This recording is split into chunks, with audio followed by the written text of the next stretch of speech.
2 hari yang lalu meneku, nggak mau makan. Nah sekarang alhamdulillah sudah makan. Wah itu ini ya, alhamdulillah bos. Jadi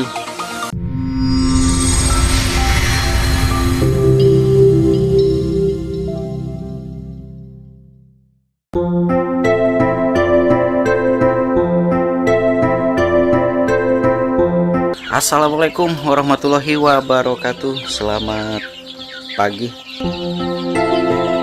salam sejahtera ya bos. Kembali lagi bersama saya di sini, SEO Bakal Peternak, dan di video kali ini saya akan membahas tentang penyakit ayam. Nah, secara kebetulan ada 1 ekor ya ayam saya yang bermasalah dan menunjukkan gejala sakit, dan disinyalir ini karena pengaruh efek cuaca. Jadi secara kebetulan di daerah saya ini lagi pancaroba bos. Sebentar tiba-tiba panas, tiba-tibanya lagi nanti hujan. Ini yang kadang cukup merepotkan dan cukup jadi momok bagi para peternak, terutama yang skala-skala kecil, yang kandang masih seadanya. Itu biasanya jadi sesuatu yang perlu diwaspadai. Tetapi dalam hal ini saya sebagai SEO Bakal Peternak ingin memberikan solusi ketika sampean menghadapi hal serupa. Makanya hal pertama yang perlu sampean lakukan di sini adalah itu ya, 1, fumigasi pengasapannya tetap harus, karena mengingat ini kurang lebih sekitar 2 bulan ke depan kita memasuki siklus kedua penyakit ayam. Jadi merebaknya virus itu 2 bulan ke depan. Ini yang perlu kita waspadai, dan tetap rutinkan fumigasi pengasapan seperti ini. Kemudian pastikan kandang itu selalu bersih ya, selalu bersih, selalu kering, dan selalu terapkan biosecurity dan sanitasi yang memadai. Jangan asal-asalan. Nah ini secara kebetulan bos, ada ayam saya yang mengalami, yang memang si ayamnya baru 1 bulan up ya, 1 bulan up menjelang 2 bulan, tapi dan hanya 1 ekor. Tetapi inilah pentingnya kita sebagai peternak itu selalu memonitoring mana ayam-ayam kita yang bermasalah. Nah secara kebetulan melalui treatment herbal yang kami terapkan, yang saya terapkan dalam 2 hari, alhamdulillah ayamnya sudah mulai mau makan lagi, dan sekarang sudah jauh perubahannya. Nah, ini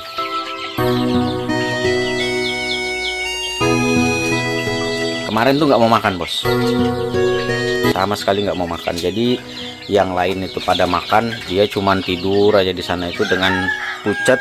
Begitu ditangkap tuh badannya dingin, dan kecenderungannya tanda-tanda ayam ya kalau sudah sakit itu, apalagi kalau dia menggigil ya, dingin. Nah itu ditangkap aja, cek kakinya kalau dia dingin. Kemudian kalau di ayam-ayam pembesaran seperti ini itu kakinya itu cenderung mengeriput, mengecil betisnya itu ya. Kemudian bulu kusam itu sudah tanda-tanda tuh bos. Kemudian lehernya selalu menekuk. Nah ini tanda-tanda bahwa sampean harus menerapkan treatment.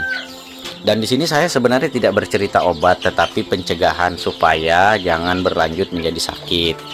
Nah yang saya lakukan, mungkin sampean sudah simak video yang ini ya, serai, bubuk serainya ada, kemudian jahe, bubuk bawang putih, kunyit ada semua di sini, kayu manis juga ada di sini. Nah, dicek aja bos videonya.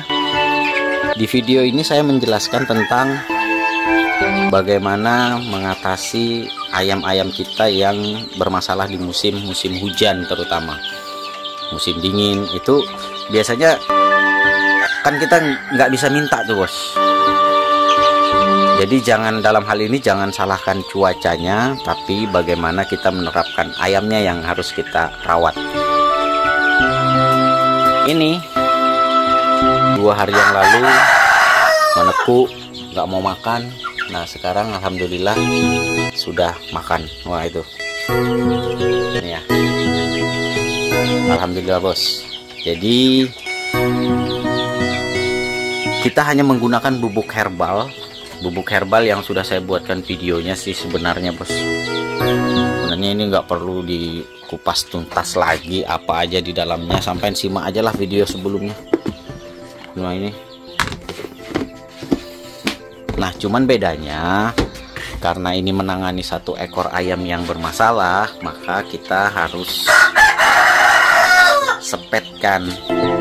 Jadi 1 sendok teh bubuk rempah itu tadi dicampurkan air, boleh air dingin ya. Sebaiknya sih kalau mau lebih cepat efeknya itu air hangat ya. Jadi hari pertama itu biasanya kalau hari awal treatment saya berikan air hangat, jadi campurkan air hangat. Kenapa air hangat? Supaya lebih mudah dan lebih cepat dicerna. Karena itu kan bos, makanan atau minuman yang masuk ke dalam tubuh makhluk, terutama yang berdarah panas, biasanya itu dia adaptasi dulu. Jadi kalau dia makanan dingin, dia tunggu panas dulu, tunggu sesuai dulu dengan suhu tubuh ayam, baru dia akan diserap. Jadi tidak serta-merta begitu masuk langsung diserap. Makanya dianjurkan itu beri dengan air hangat. Nah di pemberian pertama saya mencampurkannya dengan air hangat. Di pemberian kedua setelah kondisinya agak membaik, baru saya campurkan dengan air dingin. Oke, jadi dengan 2 kali pemberian, alhamdulillah yang tadinya nggak mau makan, cuman duduk meneku, sekarang sudah makan. Ini dia. Nah, jadi ini menunjukkan tanda-tanda membaik ya.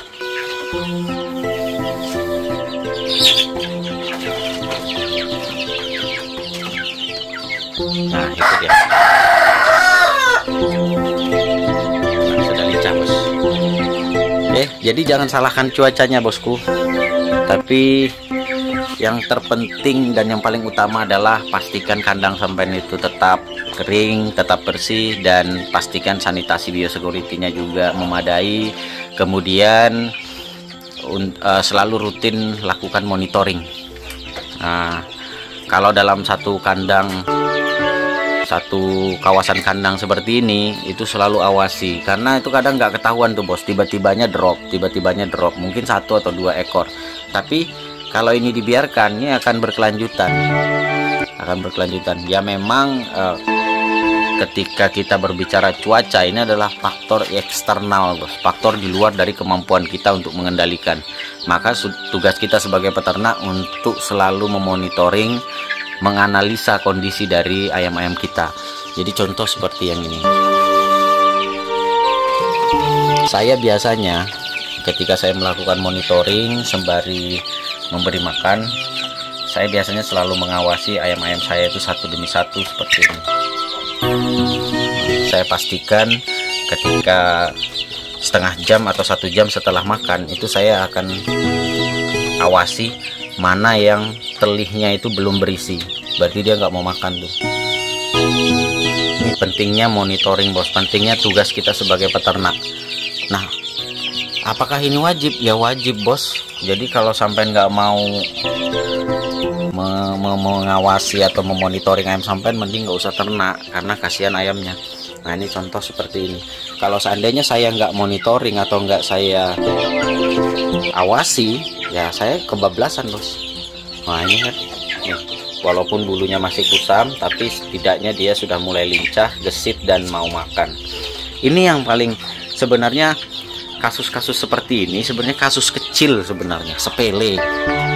Tapi yang namanya kasus sepele kalau dibiarkan, ini yang akan menjadi besar dan akan menjadi kebiasaan.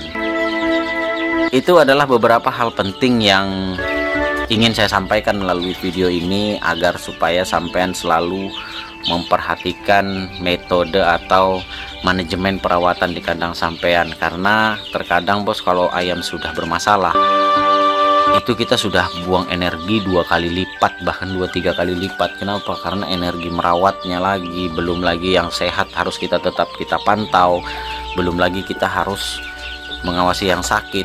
Nah, ini yang kadang bikin energi kita terkuras. Jadi ini salah satu contoh. Kemarin saya membagikan salah satu video shot ya. Salah satu video shot indukan saya itu kena senot.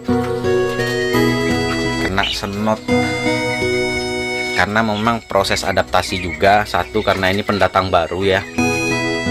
Tapi alhamdulillah dengan penanganan herbal, alhamdulillah bos, dengan kunyit dan gula merah, jahe dan gula merah, alhamdulillah ini yang tadinya bengkak sebelah matanya, mukanya sampai nggak bisa ngelihat ya, ketutup. Alhamdulillah nih bos, sekarang sudah jauh lebih baik, bahkan sudah sehat kembali hanya dengan 2 kali treatment.